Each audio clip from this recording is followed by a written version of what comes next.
got here?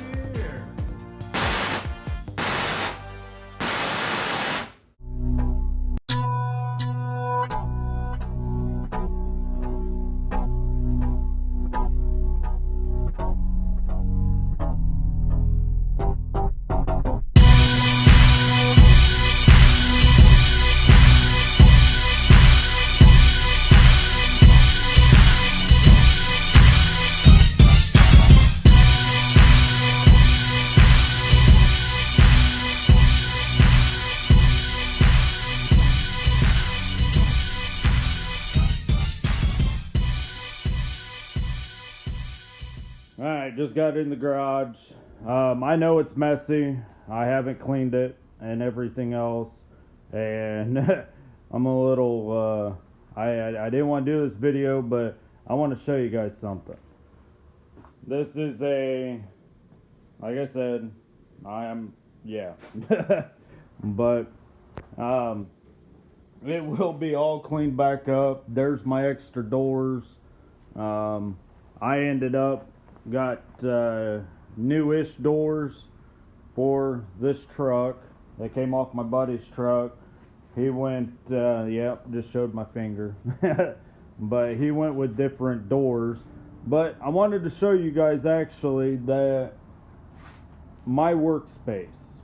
This, I mean, truck's jacked up to everything else. I got jack stands with a 2x4 going across, so I'm not stretching and all that stuff. I just stand on it. But yeah. Alright, but what I'm trying to get at is I had a really decent sized shop where I live at. It was right in town.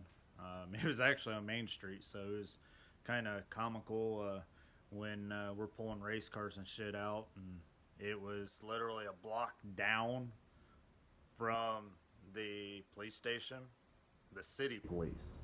So it was quite comical, especially firing the truck up, open headers, backing it out of the garage or to the shop and all that shit. And 9 times out of 10, there was an officer out there watching. But anyway, I'm just trying to say that this is, I guess I'm trying to talk to the budget guys, because this truck here, you might not think that it's a budget truck, but I save up every penny that I have. It might take me a minute to do it, but it is a budget friendly truck. But yeah, I mean, there's only 2 things that are new on this truck, and one thing is the induction solution fogger kit. All the other things are I guess I'm gonna say it this way: hand-me-downs from my racing friends. Yes, I still have to pay for it and everything else, but I get a little bit better deal. So I guess, yeah, but anyway, just trying to say, you don't have to have a big shop, lifts in it. I would love to have a lift, but that's going to be later on down the road when I actually build a shop at my place. So,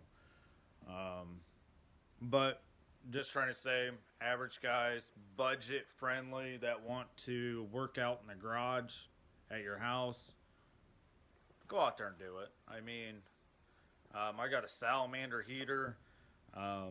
If it's cold out here today. It's like 26. It's snowing. Wind is, I think, like 30-mile-an-hour winds right now. That's not even gust. That is straight wind. But yeah, funny story. I was taking the kiddos to school today, and the wind literally pushed me and about knocked me down on the driveway. Our driveway was icy, and the big old gust of wind came up through there and about knocked me down. I was slipping and sliding, and then ended up catching myself on my truck on the old D-rod. But anyway, sorry, got off topic. But the Slow 10 is still a budget truck. It might have good parts, but it's still a budget truck. Alright, I just got done doing this, but I'm going to show you what I ended up doing and how I did it. The motor and transmission was set forward, so closer to the core support, and honestly, I should have done it when everything before the motor and tranny was too far forward. And if anybody has this problem or going through this problem right now, I'll show you how to do it. It's very quick, very easily. You gotta loosen up the motor mount bolts because mine was already tight. I did not have my transmission nut. I did not have that in the cross member yet, so it was kind of easy. But I'll show you how I ended up doing it. I learned this little trick when it's only one person here, and this little trick will save you. Alright, well, you're going to have a jack. You see I have a block of wood right here. I put it right under the harmonic balancer. I actually just put it on the pulley system. I jack it up to where once you loosen up your motor mount bolts and everything else, I jack up the motor just enough to where you can see it lift up. Okay? I do the same thing to the transmission. I jack it up enough. Sorry, the bright light and everything else, but I jack it up just enough to where right there you start seeing that stud raise up. Okay, now this trick right here is going, I'm telling you, it'll save you, especially when it's only you working and nobody else is out here helping you. I use, which you can't see it now, but ratchet strap. Okay, find a hole. I run the ratchet strap up around the transmission mount. Okay, and then I just start ratcheting to where you start seeing it slide back and forth, starts moving backwards. That's where the jacks come into place. But I found this trick out when I was putting in putting my leaf springs back in the truck. So hopefully this little trick helps you guys out. Yeah, the ratchet strap trick, that's actually saved me not once but twice now. It literally, like I said, you just wrap it around the tranny mount. Everything else, once you got the transmission lifted up, where you start seeing the stud move up. Same way with the motor mount bolts. I just loosened them up to where they just got finger loose, and then jacked it up just some, so that there's no tension and everything else. All the tension's on the jacks, and then they're on wheels. So, and then just start ratcheting. It slid back with ease. So, if you guys are having this problem, hopefully this helps you out and everything else. But yeah, I got one thing done that I needed to get done. Salamander kicked on. So, yeah. Alright, I'm getting ready to run my valves where they need to be at now. The way I do this, I get a lot of feedback on it. This is how I do it. don't have to do it this way, but this is how I set my roller rockers. So I start off by bumping it, bring everything where they close up, and then I go ahead, instead of doing the firing order how they say to do it, I just go bump it, get to be where both valves are closed, and then adjust it. I just go by when, like, see that I didn't even have these tight. They were just snug down. I just to go to where I barely able to move the roller rocker, and that's how I set mine. So you guys might be a little bit different, but this is how I do my shit. So hopefully you enjoy all this, and yeah.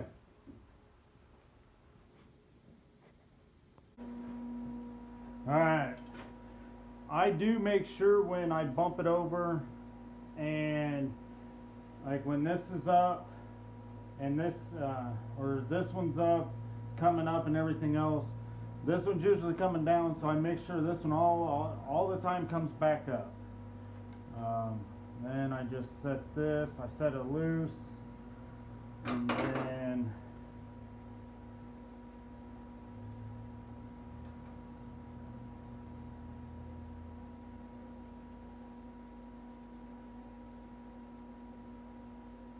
right there, tighten it.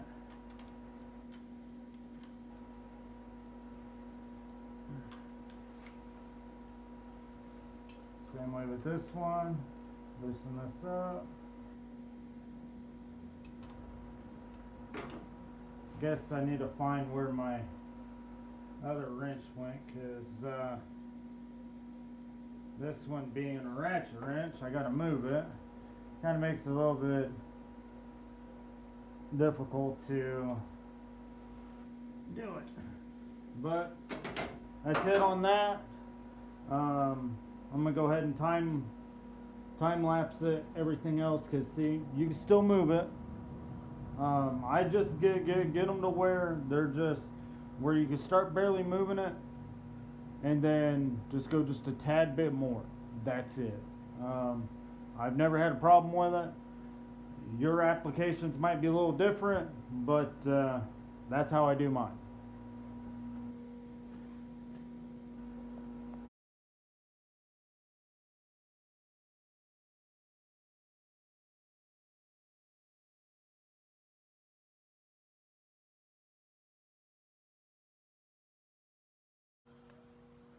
Alright, I got the driver's side all done.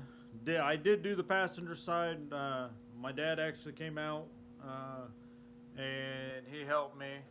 So anyway, I didn't record the passenger side.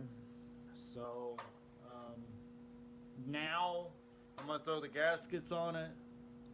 If you ever have a chance and spend just a little bit extra money, they make a reusable valve cover gasket, and it has a metal frame in it. It's rubber on both sides, and honestly, it'll save you. Just like for solid roller cams, always having to adjust the roller rockers and everything else. You pull your valve covers off, and you're hoping and praying that you don't mess up your gasket. Well, these, they're reusable. I've had my valve covers off 300 times, and I've had these gaskets for 5 years now. So that would be a good investment for anybody that takes their valve covers off a lot. I don't get paid for promoting somebody else's product, but they are a Felpro gasket. I will show you here in a second when I get ready to start putting them on. But the roller rockers are all set now.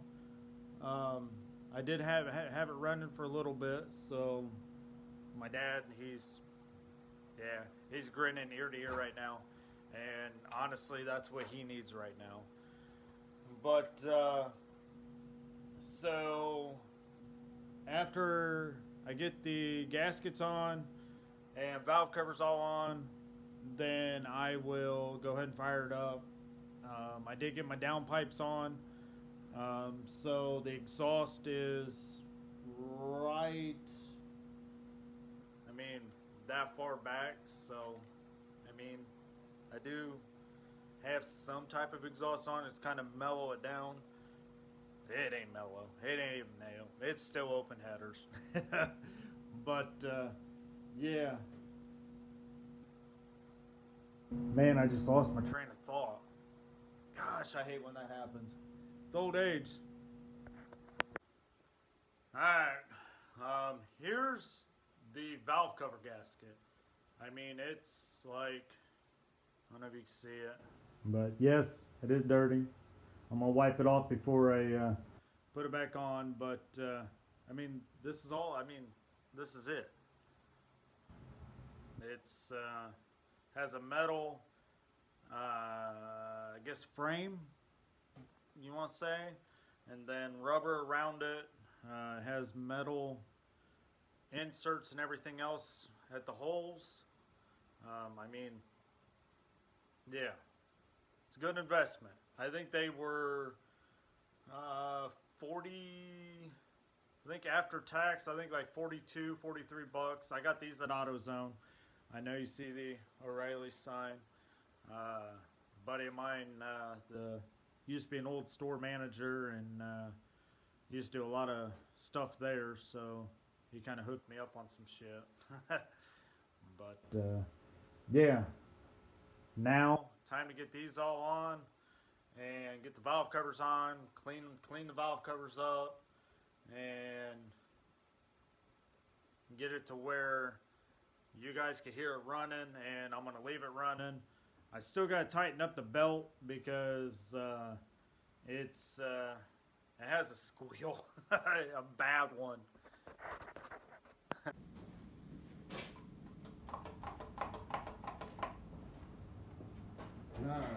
Here we go.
Guess what, ladies and gentlemen? Got something else hooked up. Gotta crawl up over these bars. Woo! Shit. Steering wheel still ain't hooked up, but oh damn. What do we got here? But alright.